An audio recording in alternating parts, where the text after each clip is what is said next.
Hi అండి. అందరూ ఎలా ఉన్నారు? బాగున్నారా? నేను ఈరోజు అయితే దొండకాయ ఫ్రై అలాగే రసం చేశానండి. కావలసినవన్నీ ముందుగానే ప్రిపేర్ చేసుకుని పక్కన పెట్టుకున్నాను.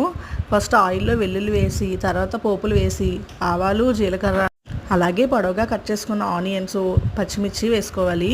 అలాగే ఎండుమిర్చి, కరివేపాకు కూడా వేసుకోవాలి. ఆనియన్స్ బ్రౌన్ కలర్లో వచ్చే వరకు వేపుకుంటే రైస్లో కూడా బాగా కలుస్తుందండి. ఈ వేగేలోపు పక్కనైతే మనం రసం ప్రిపేర్ చేసుకుందామండి.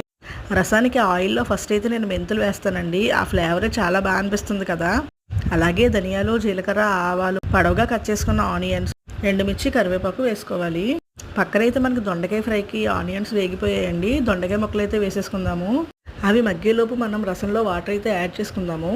రసంలో బెండకాయ ముక్కలు వేసి ట్రై చేయండి. టేస్ట్ అయితే చాలా బాగా అనిపిస్తుంది. అలాగే కొంచెం చింతపండు, సాల్ట్, 1 స్పూన్ షుగరు యాడ్ చేసుకోవాలి. చూసారు కదండి, పక్కన రైసు, దొండకాయ ఫ్రై, రసం అయితే రెడీ అయిపోయాయి.